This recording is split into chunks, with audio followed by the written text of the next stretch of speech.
Hello friends, welcome back to Anveshara channel. आज हम लोग पढ़ेंगे क्लास 6 का चैप्टर पार नजर का प्रश्न उत्तर। ठीक है, आज हम लोग क्वेश्चन आंसर देखेंगे। पहला क्वेश्चन है, छोटू का परिवार कहाँ रहता था। ठीक है, छोटू का परिवार मंगल ग्रह पर जमीन के नीचे बनी एक कॉलोनी में रहता था। ठीक है, मंगल ग्रह के जो नीचे जमीन के अंदर एक कॉलोनी बनी हुई थी, वहीं पे छोटू रहता था। दूसरा क्वेश्चन है, छोटू को सुरंग में जाने की इजाजत क्यों नहीं थी। पाठ के आधार पर लिखो। तो इसका आंसर है, इस सुरंग में सुरक्षा कारणों से आम आदमी को जाने की मनाही थी। मतलब आम आदमी वहां पे नहीं जा सकता था। ठीक है, यहाँ केवल वही व्यक्ति जा सकता था जिसके पास सिक्योरिटी पास हो। ठीक है, जिसके पास सिक्योरिटी पास है वही जा सकता था। सुरंग में कई तरह के यंत्र लगे हुए थे। ठीक है, जो अति संवेदनाशील थे। ठीक है, जो अति संवेदनशील थे। ठीक है, यह रास्ता जमीन के ऊपर जाता था और जहां जाने के लिए खास किस्म का सूट पहनना पड़ता था। वहां केवल उन यंत्रों की देखभाल करने वाले लोग जा पाते थे। यही कारण था कि छोटू को सुरंग में जाने की इजाजत नहीं थी। ठीक है, तो उन लोगों को जाने की इजाजत थी जो वहां पे यंत्रों की देखभाल करते थे। ठीक है, और उनके पापा एक वैज्ञानिक थे और उन्हें ही जाने की इजाजत थी और आम आदमी को नहीं थी। ठीक, नेक्स्ट तीसरा क्वेश्चन देखते हैं हम लोग। कंट्रोल रूम में जाकर छोटू ने क्या देखा और वहां उसने क्या हरकत की। यहाँ पे देखिए, छोटू के पापा एक दिन छोटू को मतलब कंट्रोल रूम में ले जाते हैं। ठीक है, तो छोटू ने वहां पे यंत्रिक्ष यान को देखा था। ठीक है, तो वो यंत्रिक्ष यान से एक यांत्रिक हाथ निकल रहा था। ठीक है, उसकी लंबाई बढ़ती जा रही थी और सभी लोग उस यंत्रिक्ष यान को देख रहे थे। लेकिन छोटू का ध्यान कहाँ पे था, कंसोल पैनल पर था और उसने एक लाल रंग की जो बटन थी उसको दबा दिया था। ठीक है, चलिए इसी चीज को हम लोग पढ़ते हैं। कंट्रोल रूम में जाकर छोटू ने यंत्रिक्ष यान क्रमांक 1 देखा। उस यान से एक यांत्रिक हाथ बाहर निकल रहा था। हर पल उसकी लंबाई बढ़ती जा रही थी। सबकी ध्यान उसकी तरफ था, पर छोटू का पूरा ध्यान ध्यान कंसोल पैनल पर था, जिस पर कई बटन लगे हुए थे। छोटू ने कंसोल पैनल का लाल बटन दबा दिया।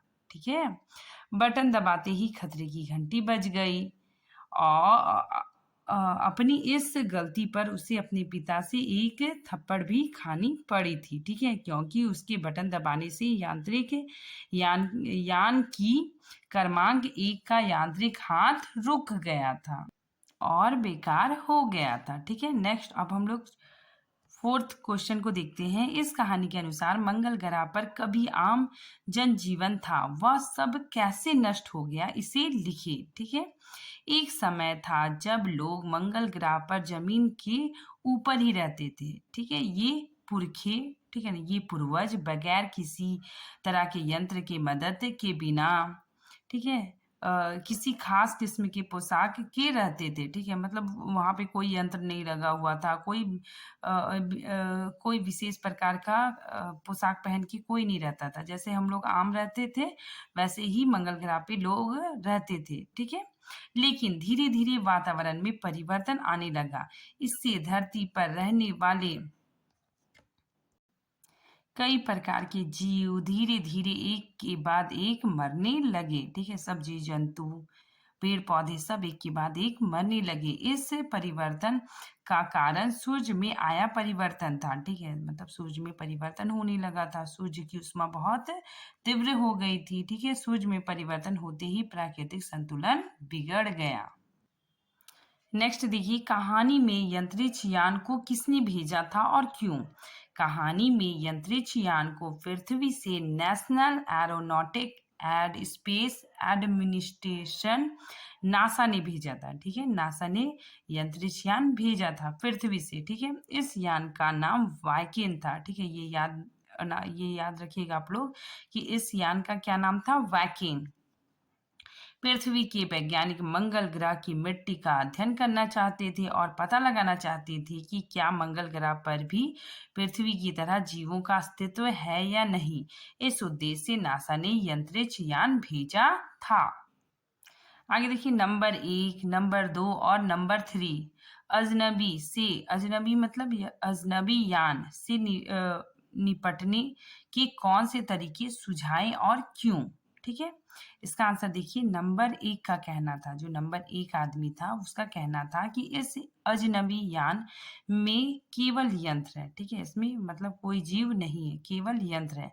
हम इन दोनों यंत्रिक्ष यानों को जलाकर खाक कर देने की क्षमता रखते हैं, मगर इससे फिर कोई जानकारी हासिल नहीं होगी। ठीक है, तो नंबर 1 वाला आदमी बोलता है कि अगर हम इसको नष्ट कर देंगे तो हमें कोई भी जानकारी नहीं मिलेगी।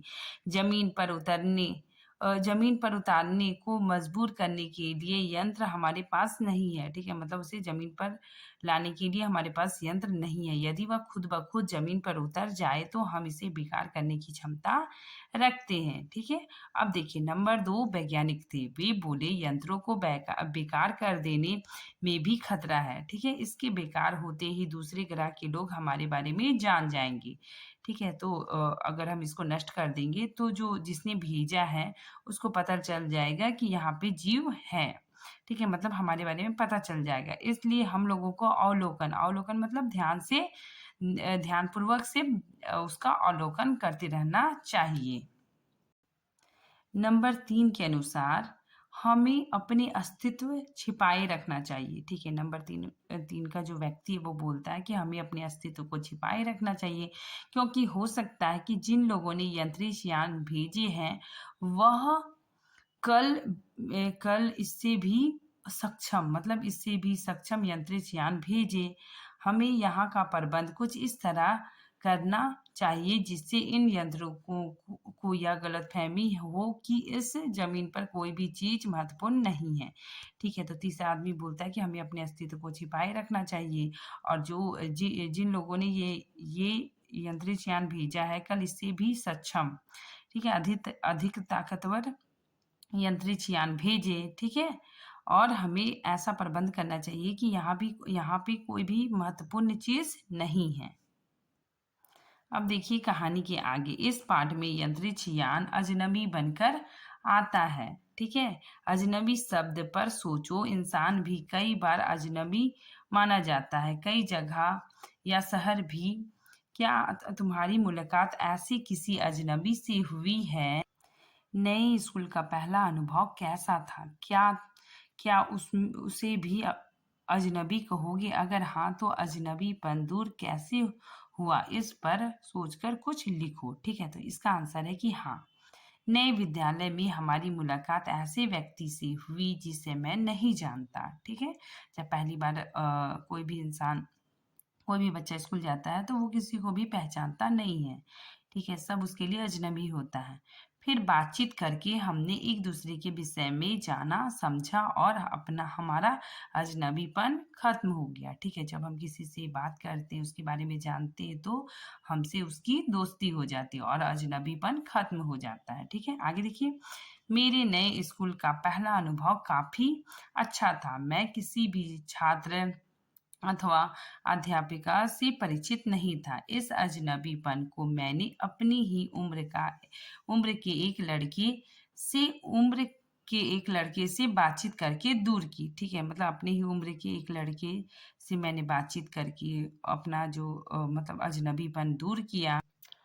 मुझे बाद में पता चला कि वह अजनबी लड़का भी मेरी कक्षा का था। ठीक है, मैंने स्कूल गया। ठीक है, तो स्कूल जाके कोई लड़की से बात किया तो फिर बाद में मुझे पता चला वह लड़का मेरी ही क्लास का है। ठीक है, फिर हम मित्र बन गए। उसने कक्षा के अन्य छात्रों से मेरा परिचय करवाया। ठीक है, मतलब मेरा सबसे परिचय कराया। इस प्रकार मेरा अजनबीपन दूर हो गया। अब देखिए अनुमान और कल्पना। ठीक है, यह कहानी जमीन के अंदर की जिंदगी का पता देती है। जमीन के ऊपर मंगल ग्रह पर सब कुछ कैसा होगा इसकी कल्पना करें और लिखें। ठीक है, देखिए इसका आंसर क्या है कि जमीन के ऊपर मंगल ग्रह पर भी जनजीवन सामान्य नहीं होगा। ठीक है, तो और ना ही पेड़ पौधे होंगे, ठीक है, ना ही अन्य जीव जंतु होंगे। मंगल ग्रह पर जिधर भी देखो उधर ही पठार, भूमि, रेगिस्तान और मिट्टी के पहाड़ होंगे। वहां किसी प्रकार का जीवन नहीं होगा। प्राणवायु मतलब ऑक्सीजन की कमी होगी, सर्दी बहुत अधिक होगी, पानी की भी किल्लत होने की संभावना है। इस कारण यंत्रों की सहायता से ही जीना संभव हो पाता होगा। ठीक है, मतलब वहाँ यंत्र लगे होंगे और उसी कारण नीचे कॉलोनी में लोग रहते होंगे। जिस प्रकार जमीन के अंदर मनुष्य विभिन्न यंत्रों के सहारे रहता है, उसी प्रकार उसे वहां रहने के लिए विभिन्न यंत्रों की सहायता लेनी पड़ेगी, क्योंकि मंगल ग्रह पर सूर्य की ऊर्जा शक्ति ना होने के कारण प्राकृतिक संतुलन नहीं होगा। ठीक है, वहां सामान्य आदमी नहीं रह सकता है। अब हम लोग देखेंगे भाषा की बात। ठीक है, वार्तालाप शब्द वार्ता प्लस आलाप के योग से बना है। ठीक है, यहाँ पे वार्ता के अंत में आ, ठीक है, और आलाप के आरंभ में आ मिलने से जो परिवर्तन होता है उसे संधि कहते हैं। नीचे लिखे कुछ शब्दों में किन शब्दों में संधि है। ठीक है, तो यहाँ पे बताया जा रहा है कि देखिए वार्तालाप है, इसका जो अंतिम लेटर है उसमें क्या है, आ है। ठीक है, इसमें देखिए इसमें आ की ध्वनि मिली हुई है। ठीक है, और आलाप इसमें भी आ है। ठीक है, तो संधि क्या होता है कि वर्णों के मेल से जो विकार मतलब जो परिवर्तन होता है उसे हम लोग क्या कहते हैं, संधि कहते हैं। ठीक है, तो उसी के कुछ उदाहरण यहाँ पे हैं। देखिए शिष्ट प्लस आचार। ठीक है, तो इसमें देखिए आ की ध्वनि है और इसमें भी बड़ा आ की ध्वनि है। ठीक है, तो आ के मिलने से क्या बन गया, बड़ा, तो क्या बन गया, ये शिष्टाचार। ठीक है, उसी तरह श्रद्धा प्लस अंजलि, तो इसमें भी देखिए बड़ा आ है प्लस यहाँ पे आ के मिलने से ही क्या बन गया, बड़ा आ। ठीक है, तो ये क्या है, स्वर संधि और स्वर संधि का प्रकार, दीर्घ संधि का ये सब उदाहरण है। ठीक है, दिन प्लस अंक मतलब दिनांक। ठीक है, इसको भी अगर तोड़ेंगे, इसका लास्ट लेटर में आ है, इसमें भी आ है, तो आ के मिलने से क्या बन गया, बड़ा आ। ठीक है, उसी तरह उत्तर प्लस अंचल, तो क्या बन गया, उत्तरांचल। ठीक है, सूर्य प्लस अस्त, सूर्यास्त। अल्प प्लस आहार, अल्पाहार। ठीक, आगे देखिए कार्ड उठाते ही दरवाजा बंद हुआ। यह बात हम इस तरीके से कह सकते हैं जैसे ही कार्ड उठाया दरवाजा बंद हो गया।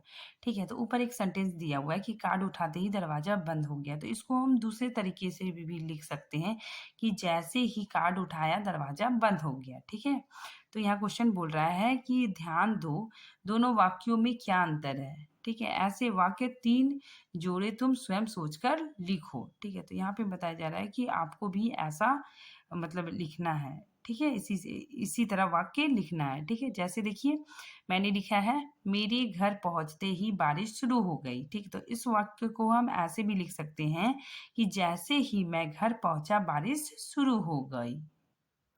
आगे देखिए, घंटी बजते ही छात्र खेल के मैदान में आ गए। ठीक है, तो इस सेंटेंस को ऐसे भी लिखा जा सकता है कि जैसे ही घंटी बजी छात्र खेल के मैदान में आ गए। ठीक है, आगे देखिए, शिक्षक के आते ही शोर बंद हो गया। ठीक है, तो इसको हम ऐसे भी लिख सकते हैं कि जैसे ही शिक्षक आए शोर बंद हो गया। ठीक है, नेक्स्ट क्वेश्चन देखिए, छोटू ने चारों तरफ नजर दौड़ाई। छोटू ने चारों तरफ देखा। ठीक है, तो उपयुक्त वाक्य में समानता है, तो दोनों वाक्य मतलब सेम है। ठीक है, समानता होते हुए भी अंतर है। मुहावरे वाक्यों को विशिष्ट अर्थ देते हैं। ठीक है, ऐसे ही मुहावरा पहली पंक्ति में दिखाई देता है। नीचे दिए गए वाक्यों में नजर के साथ अलग अलग क्रियाओं का प्रयोग हुआ है जिससे मुहावरे बने हैं। इसका प्रयोग से वाक्य बनाओ। ठीक है, तो ये क्या है, मुहावरा है और इससे हमको वाक्य बनाना है। ठीक है, जैसे देखिए नजर पड़ना, तो हम लिख सकते हैं, मेले में अचानक मेरी नजर सोहन पर पड़ी। नजर आना, ठीक है, तो इसको हम बनाएंगे कि रात के समय चंद्रमा की रोशनी इतनी अधिक थी कि सब कुछ साफ साफ दे नजर आ रहा था। आगे देखिए, नजर रखना। ठीक है, जज ने पुलिस को चोर की गतिविधियों पर नजर रखने को कहा। ठीक है, नेक्स्ट देखिए, नजरें नीची नीची होना।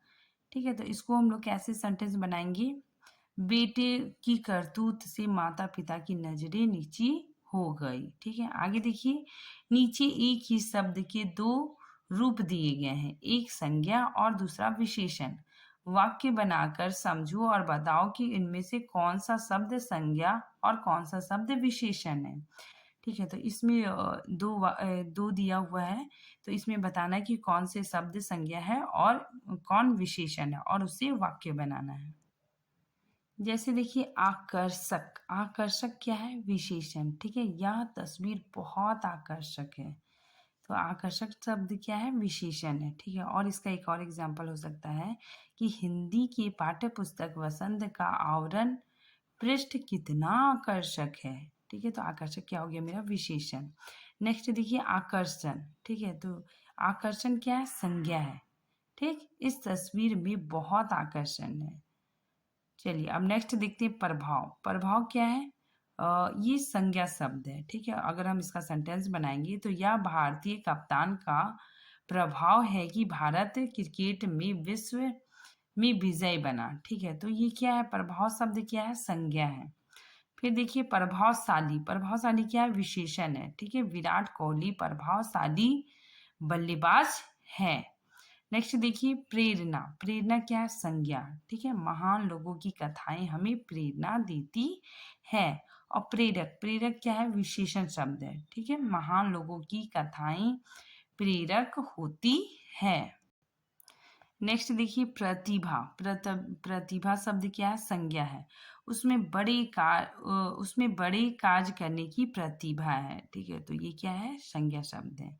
अब प्रतिभाशाली, ये क्या है? कि विशेषण है। ठीक है, अमन प्रतिभाशाली लड़का है, तो अमन जो लड़का है उसकी जो खासियत है कि वो क्या है? प्रतिभाशाली है। तो प्रतिभाशाली क्या हो गया? विशेषण हो गया। ठीक है, बस इतना ही है। Thank you friends.